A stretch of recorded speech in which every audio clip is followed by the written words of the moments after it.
Hello, weary traveller. Come, sit down, I welcome your companionship. Let us continue with the merry adventures of Robin Hood. Now, where were we? Ah, yes, here we go. Robin Hood and Guy of Gisbourne.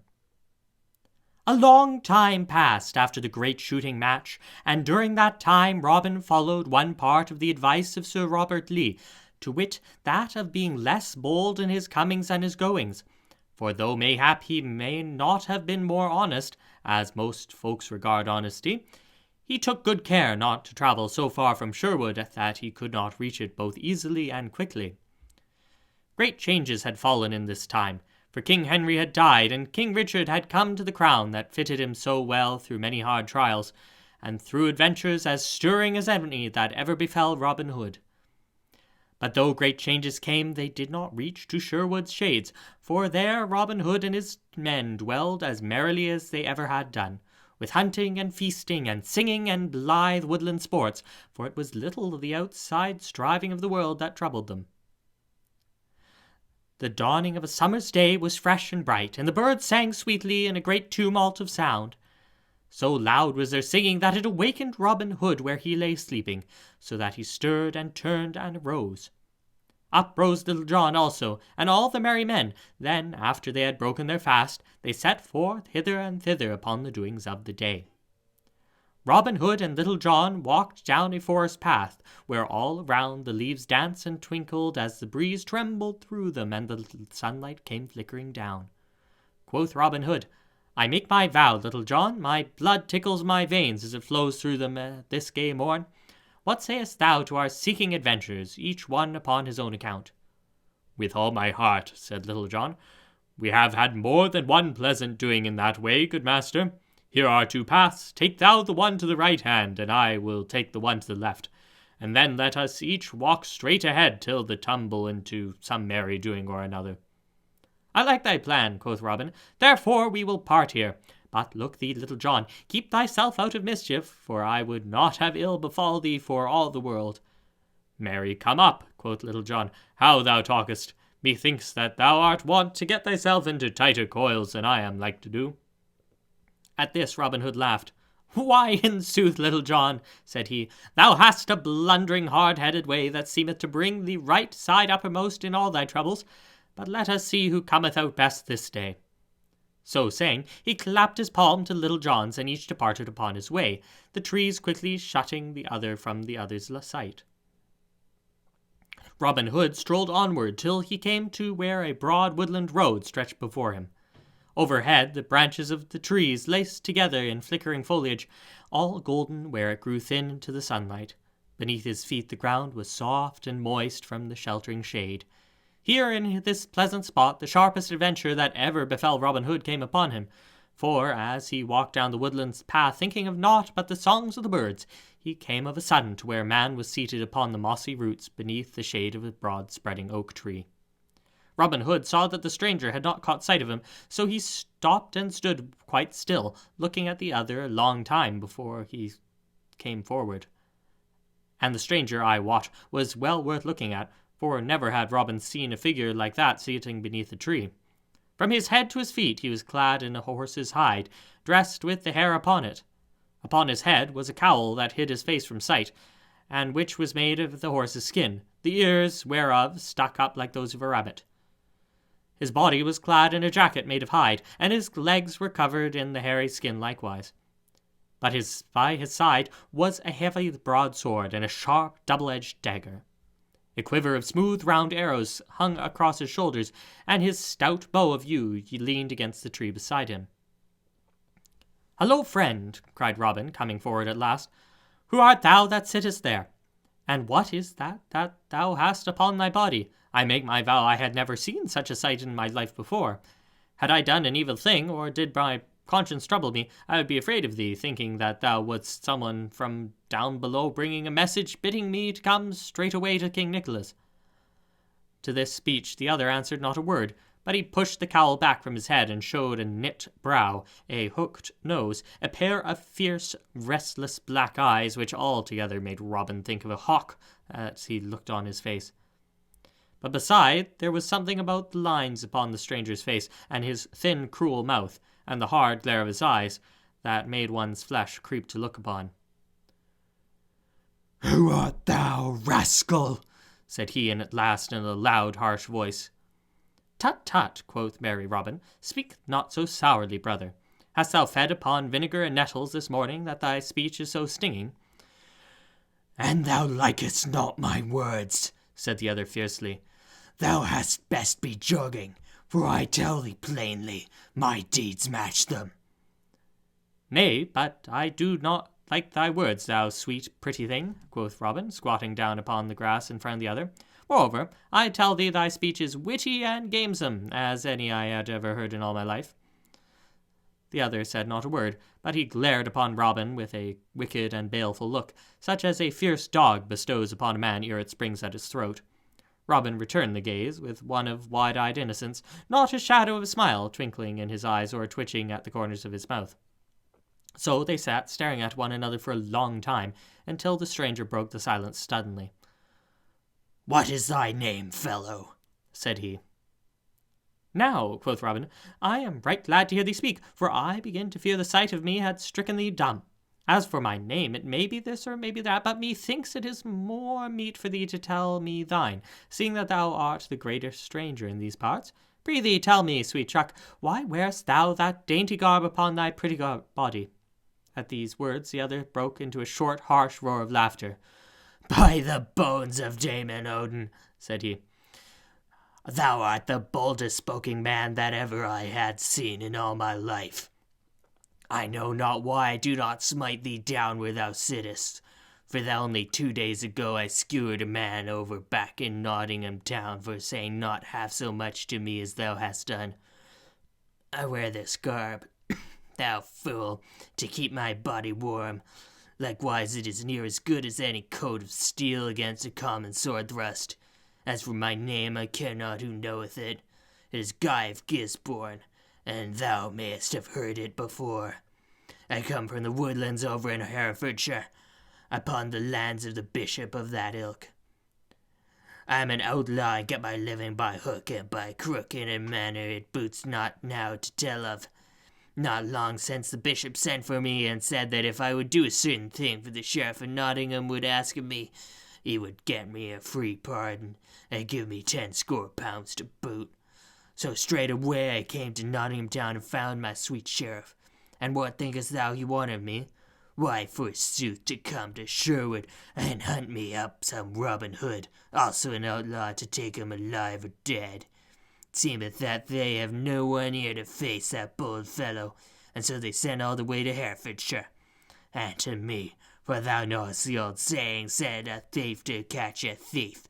As for the slaying of this fellow, it galleth me not a whit, for I would shed the blood of my own brother for half of 200 pounds.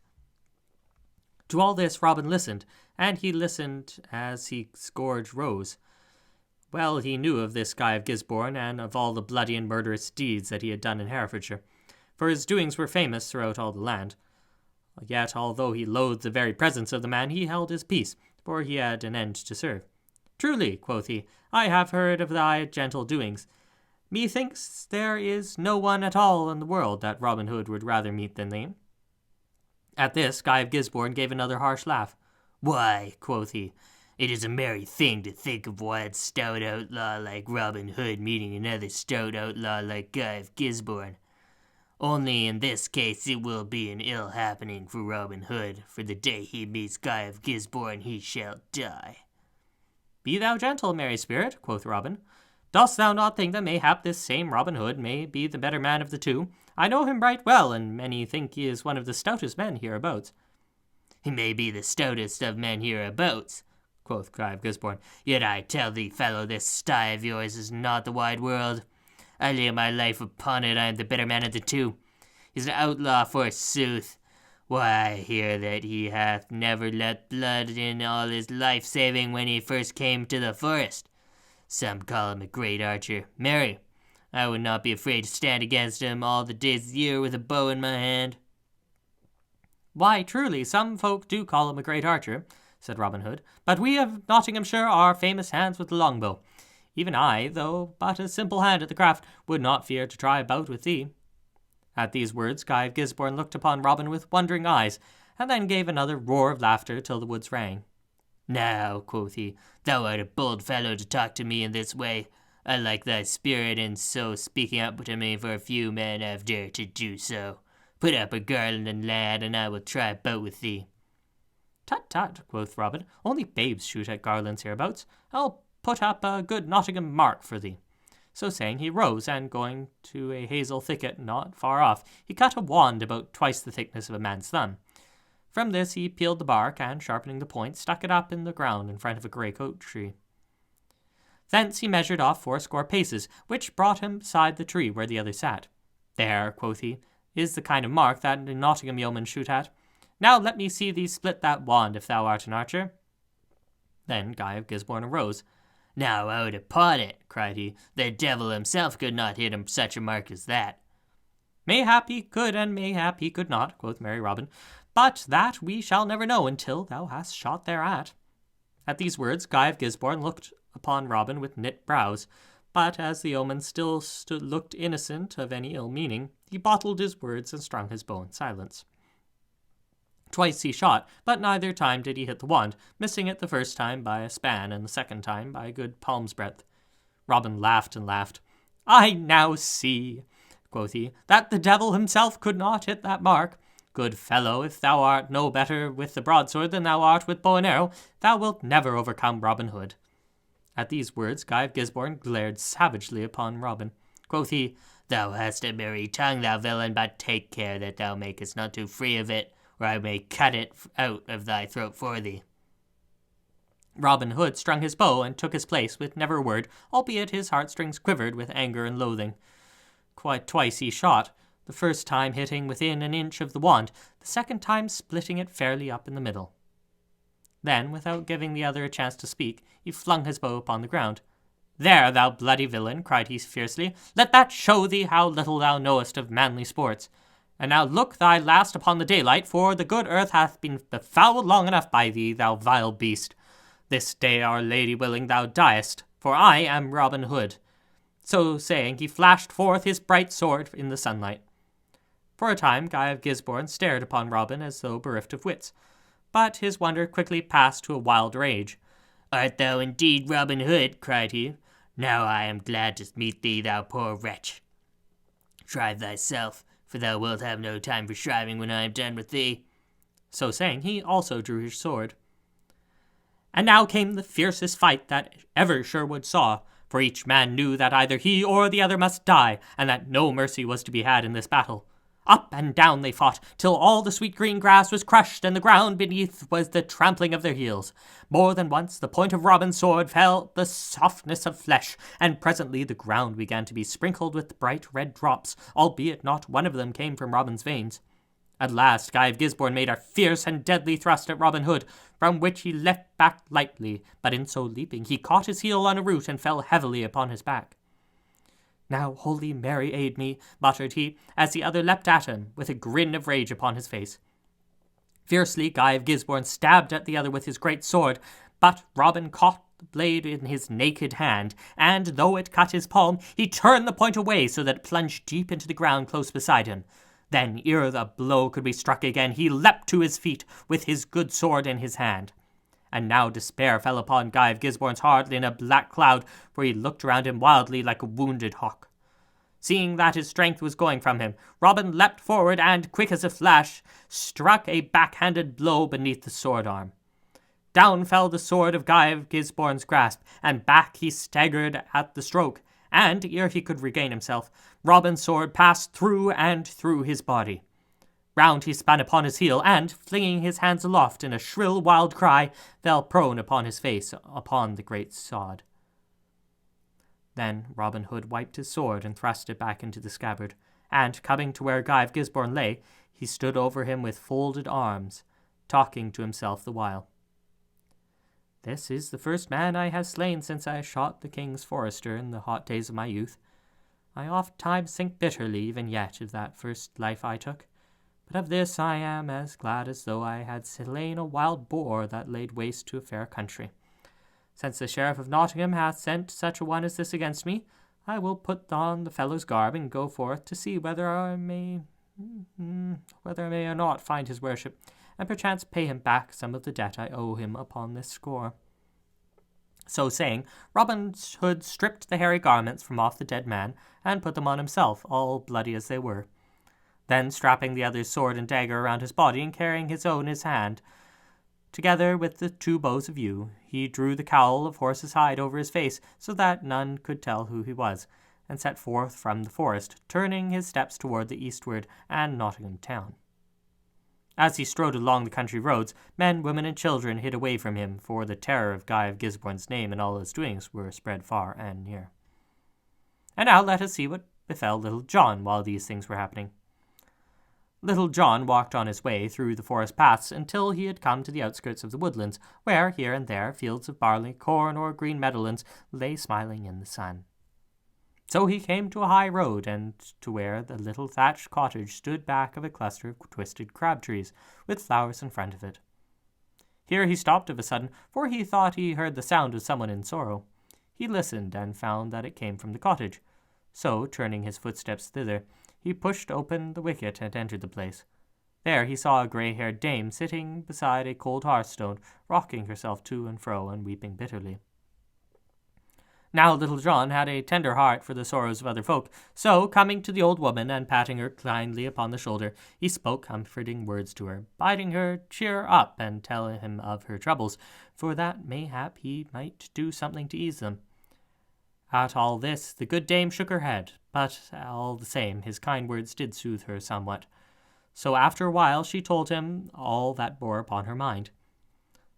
That morning she had 3 as fair tall sons beside her as one could find in all Nottinghamshire, but that they were now taken from her, and were like to be hanged straightway, that, wanting having come upon them, her eldest boy had gone out the night before into the forest, and had slain a hind in the moonlight, that the king's rangers had followed the blood upon the grass until they had come upon her cottage, and had there found the deer's meat in the cupboard, that, as neither of the younger sons would betray their brother, the foresters had taken all 3 away, in spite of the oldest saying that he alone had slain the deer, that, as they went, she had heard the rangers talking among themselves, saying that the sheriff had sworn that he would put a check upon the great slaughter of deer that had been going on of late by hanging the very first rogue caught thereat upon the nearest tree, and that they would take the 3 youths to the King's Head Inn, near Nottingham town, where the sheriff was abiding that day, there to await the return of a certain fellow he had sent into Sherwood to seek for Robin Hood. To all this Little John listened, shaking his head sadly now and then. "Alas," quoth he, when a good dame had finished her speech, "this is indeed an ill case. But who is that goeth into Sherwood after Robin Hood, and why doth he go back to see him? But no matter for that now, only that I would that Robin Hood were here to advise us. Nevertheless, no time may be lost in sending for him this hour, if we would save the lives of thy 3 sons. Tell me, hast thou any clothes hereabouts that I may put on in place of these of Lincoln Green? Marry, if our stout sheriff catcheth me without disguise, I am like to be run up more quickly than thy sons, let me tell thee, dame." And the old woman told him that she had in the house some of the clothes of her good husband, who had died only 2 years before. These she brought to Little John, who, doffing his garb of Lincoln Green, put them on in his stead. Then, making a wig and false beard of uncarded wool, he covered his own brown hair and beard, and, putting on a great tall hat that had belonged to the old peasant, he took his staff in one hand and his bow in the other, and set forth at all speed to where the sheriff had taken up his inn. A mile or more from Nottingham town, and not far from the southern borders of Sherwood Forest, stood the cosy inn bearing the sign of the King's Head. Here was a great bustle and stir on this bright morning, for the sheriff and a score of his men had come to stop here and await Guy of Gisbourne's return from the forest. Great hiss and fuss of cooking was going on in the kitchen, and a great rapping and tapping of wine kegs and beer barrels was going on in the cellar. The sheriff sat within, feasting merrily of the best of the place afforded, and the sheriff's men sat upon the bench before the door, quaffing ale, or lay beneath the shade of the broad-spreading oak leaves, talking and jesting and laughing. All around stood the horses of the band, with a great noise of stamping feet and a great swishing of tails. To this inn came the king's rangers, driving the widow's 3 sons before them. The hands of the 3 youths were tied tightly behind their backs, and a cord from neck to neck fastened them all together.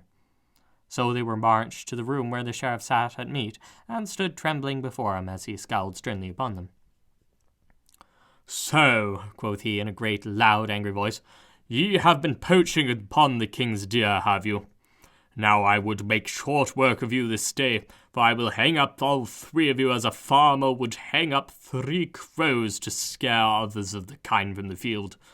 Our fair country of Nottingham hath been too long a breeding place for such naughty knaves as ye are. I have put up with these things for many years, but now I will stamp them out once and for all, and with you I will begin.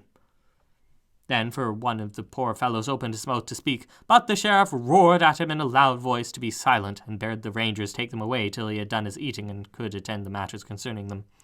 So the 3 poor youths were marched outside, where they stood with bowed heads and despairing hearts, till after a while the sheriff came forth. Then he called his men about him, and quoth he, These 3 villains will be hanged straight away, but not here, lest they breed ill luck on this goodly inn. We will take them over to that belt of woodlands, for I would fain hang them upon the very trees of Sherwood itself, to show those vile outlaws therein what they may expect of me, if I ever have the good luck to lay hands upon them.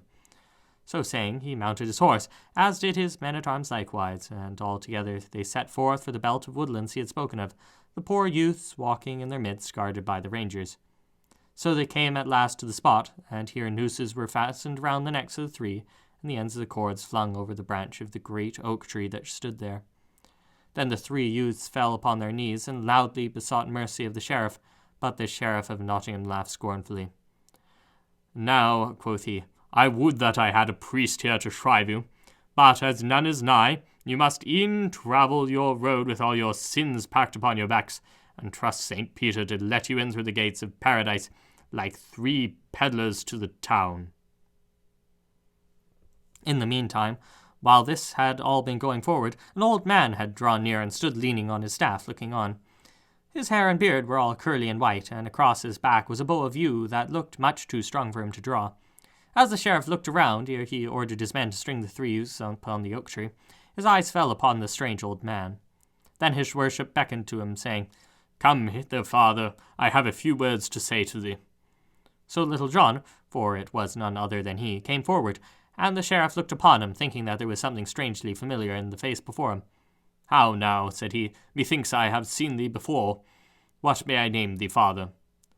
Please your worship, said Little John, with a cracked voice of that of an old man, my name is Giles Hobble, at your worship's service. Giles Hobble, muttered the sheriff to himself, turning over the names that he had in his mind to try and find one that fit to this. I remember not that name, said he at last, but it matters not. Hast thou a mind to earn a 6pence on this bright morn? Ay, marry, quoth Little John, for money is not so plenty with me that I would cast 6pence away, and I could earn it by an honest turn. What is your worship would have me do? Why, this, said the sheriff. Here are 3 men that needed hanging as badly as any e'er I saw. If thou wilt string them up, I will pay thee 2pence piece for them. I like not that my men-at-arms should turn hangmen. Would thou try thy hand? In sooth, said Little John, still in the old man's voice, I had never done such a thing before, but in 6pence is to be earned so easily, I might as well have it as anybody. But, your worship, are these naughty fellows shrived? Nay, said the sheriff, laughing, never whit, but thou mayst turn thy hand to that also, if thou art so minded. But hasten, I pray thee, for I would get back to mine inn betimes. So Little John came to where the 3 youths stood trembling, and putting his face to the first fellow's cheek as though he were listening to him, he whispered softly into his ear, Stand still, brother, when thou feelest thy bonds cut, but when thou seest me throw my woolen wig and my beard from my head and face, cast the noose from thy neck and run for the woodlands. Then he slyly cut the cord that bound the youth's hands, who upon his part stood still as though he were yet bound. Then he went to the second fellow, and spoke to him in the same way, and also cut his bonds. This he did with the third likewise, but all so slyly that the sheriff, who sat upon his horse laughing, wotted not what was being done, nor his men either. Then Little John turned to the sheriff. Please your worship, said he, wilt thou give me leave to string my bow, for I would fain help these fellows along the way, when they are swinging with an arrow beneath the ribs. With all my heart, said the sheriff, only as I said before, make thou haste in thy doings. Little John put the tip of his bow to his instep, and strung the weapon so deftly that all wondered to see an old man so strong. Next he drew a good smooth arrow from his quiver and fitted it to the string. Then, looking all around to see the way was clear behind him, he suddenly cast away the wool from his head and face, shouting in a mighty voice, "Run!" Quick as a flash, the three youths flung the nooses from their necks and sped across the open to the woodlands as the arrow speeds from the bow. Little John also flew toward the covert like a greyhound, while the sheriff and his men gazed after him, all bewildered with the sudden doing. But ere the yeoman had gone far, the sheriff roused himself. "After him!" he roared in a mighty voice, for he knew now who it was with whom he had been talking, and wondered that he had not known him before. Little John heard the sheriff's words, and seeing that he could not hope to reach the woodlands before they would be upon him, he stopped and turned suddenly, holding his bow as though he were about to shoot. "Stand back," said he fiercely. "The first man that cometh a foot forward, or touches a finger to bowstring, dieth." At these words the sheriff's men stood still as stocks, for they knew right well that Little John would be as good to his word, and that to disobey him meant death. In vain the sheriff roared at them, calling them cowards and urging them forward in a body. They would not budge an inch, but stood and watched Little John as he moved slowly away toward the forest, keeping his gaze fixed upon them. But when the sheriff saw his enemy thus slipping betwixt his fingers, he grew mad with his rage, so that his head swam, and he knew not what he did. Then of a sudden he turned his horse's head, and plunging his spurs to his sides, he gave a great shout, and rising up in his stirrups, came down upon Little John like the wind. Then Little John raised his deadly bow and drew the grey goose feather to his cheek. But alas for him, for ere he could loose the shaft, the good bow that had served him so long split in his hands, and the arrow fell harmless at his feet. Seeing what had happened, the sheriff's men raised a shout, and, following their master, came down upon Little John. But the sheriff was ahead of the others, and so caught up with the yeoman before he reached the shelter of the woodlands. Then, leaning forward, he struck a mighty blow. Little John ducked, and the sheriff's sword turned in his hand, but the flat of the blade struck the other upon the head, and smote him down, stunned and senseless. "Now I am right glad," said the sheriff, when the men came up and found Little John was not dead, "that I have not slain this man in my haste. I would rather lose 500 pounds than have him die thus instead of hanging, as such a vile thief should do. Go get some water from yonder fountain, William, and pour it over his head." The man did as he was bidden, and presently Little John opened his eyes and looked around him, all dazed and bewildered with the stun of the blow.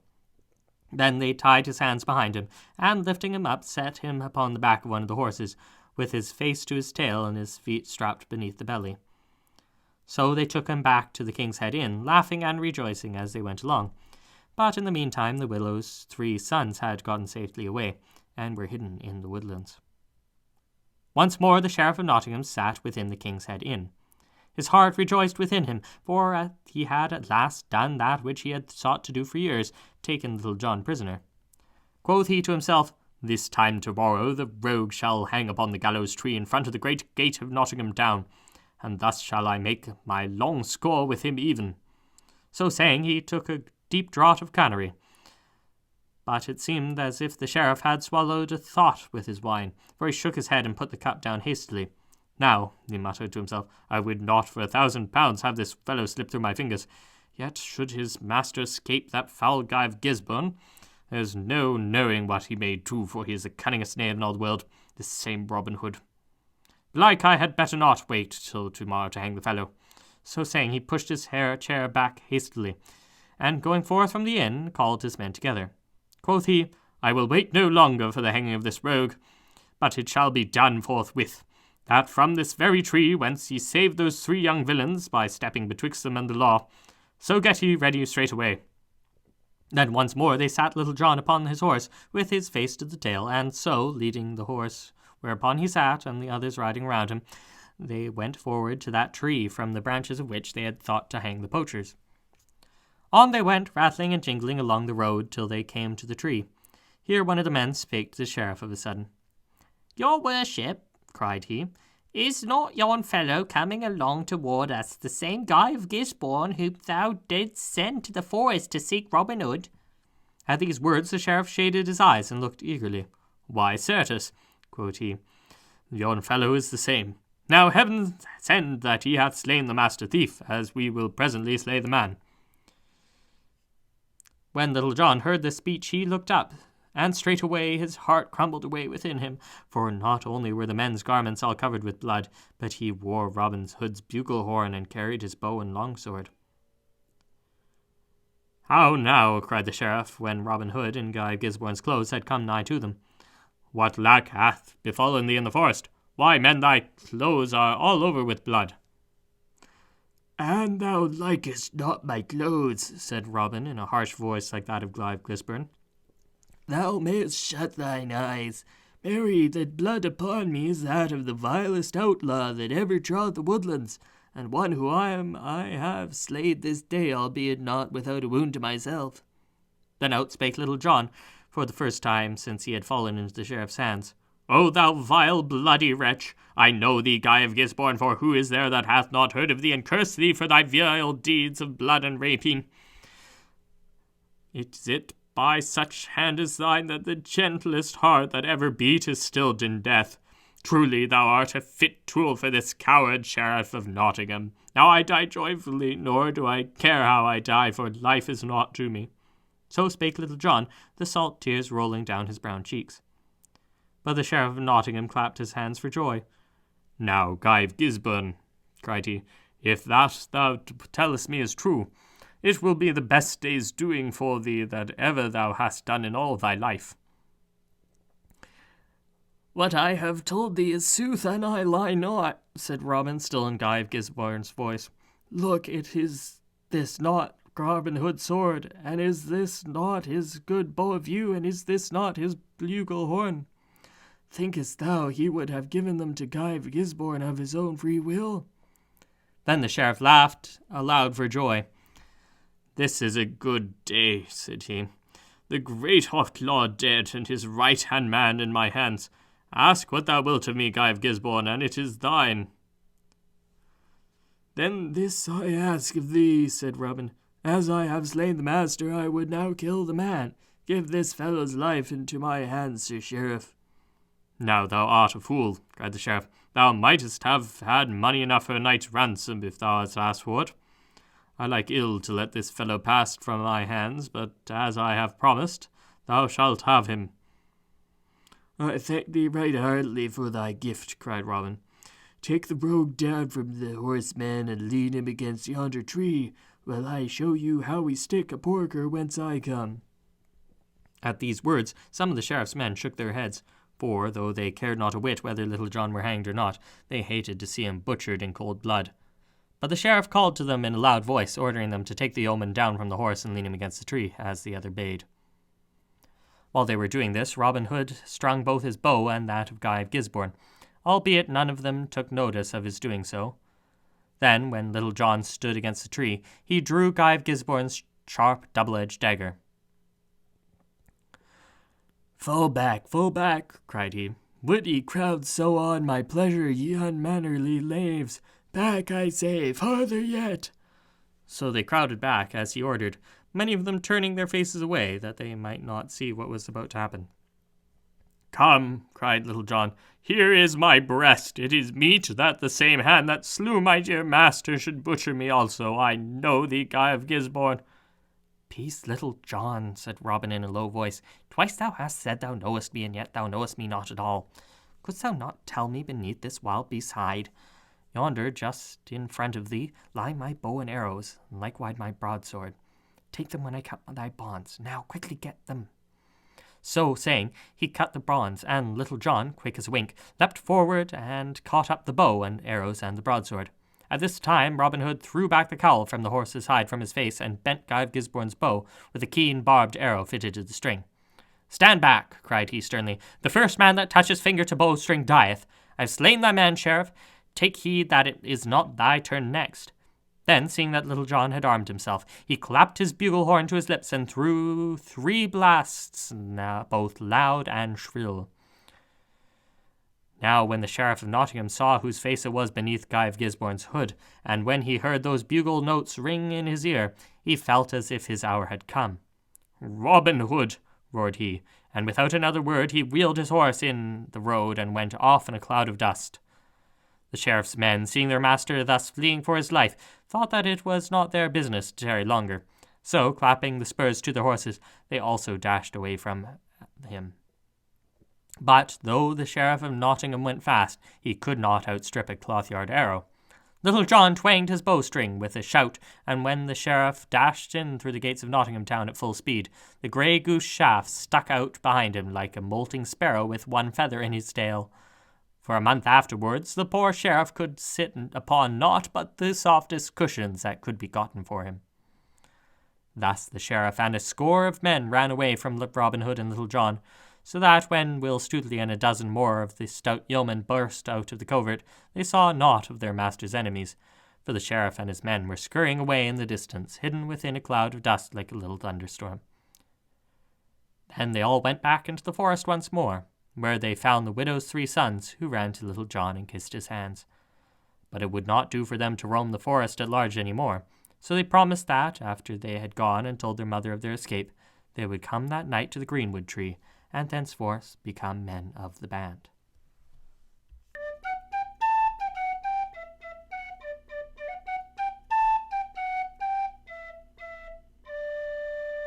Alas, the time!